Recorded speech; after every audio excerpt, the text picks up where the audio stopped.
11 years ago, I designed my most successful project ever.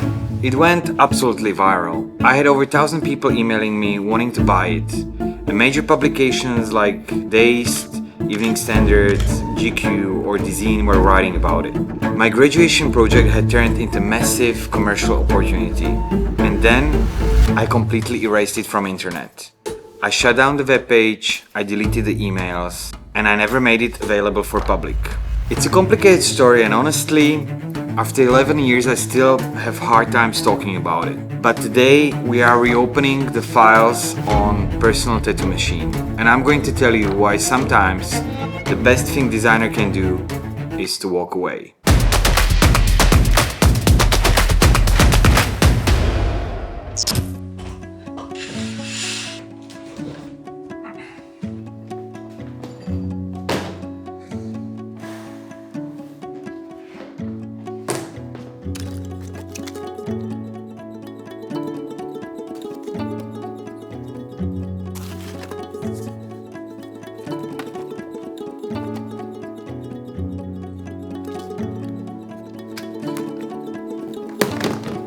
The year was 2015. I studied at the Royal College of Art in London. Our studio focused on consumer electronics and physical computing, kind of place where graduates usually go on to work for Apple or Samsung. For my graduation project, I was working on 3 concepts. One was remix radio. The second, I honestly don't even remember. Third was a personal tattoo machine. At that time, DIY stick and poke tattoos were quite popular. People were buying sterile needles and ink and poking tattoos in their skin, dot by dot. I realized there was a massive gap in the market between a professional grade tattoo machines that are notoriously really hard to set up and this stick and poke. So I built a raw prototype for my interim show. It ran on a 9-volt battery from a toy car. It was more of a stick and poke on steroids. When I showed it alongside DIY tests that I did on myself, nobody cared about the radio. The tattoo machine stole the spotlight. My professor feedback was clear. This is the project you need to pursue. I wasn't entirely sure that this is what I want to do for my final project.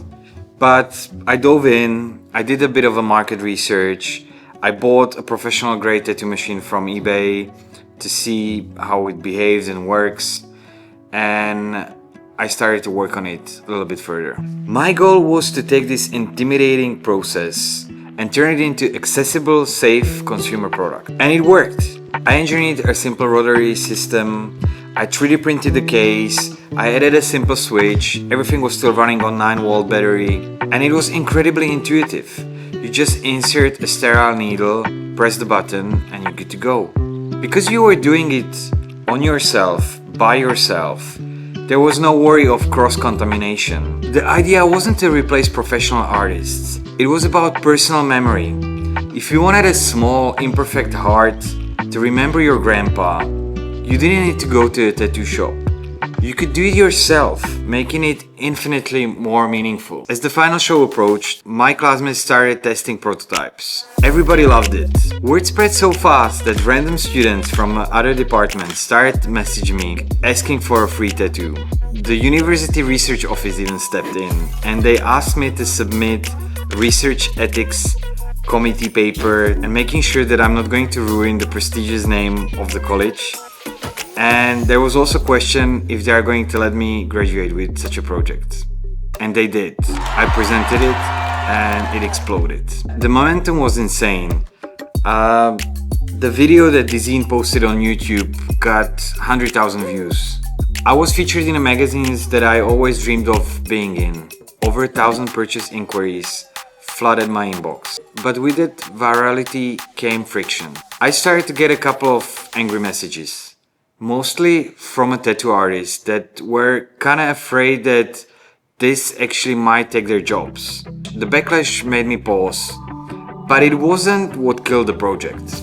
What killed the project was sudden, terrifying realization about the human nature. During the development, I let few friends use the machine. I had based the whole concept on utopian assumption that all people are responsible and they are gonna use machine on themselves and use the sterile equipment. Then one night a friend finished his tattoo.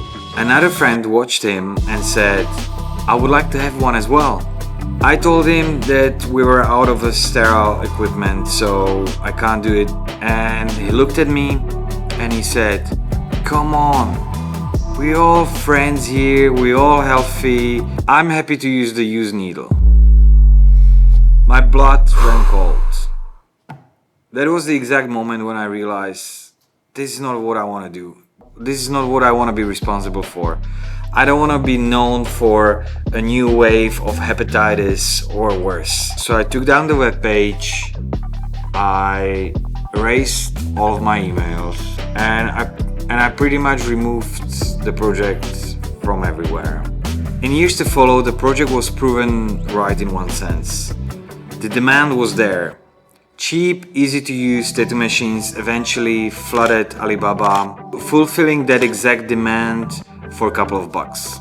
But even knowing that, I never really looked back and thought it was a missed opportunity. I'm just happy that I can sleep at night.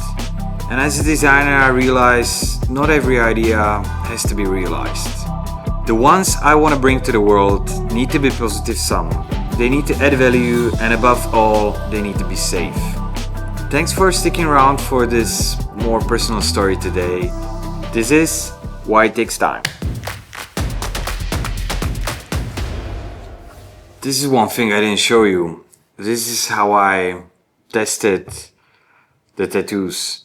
It's ballistic gel and you can actually tattoo on it. It's pretty wild.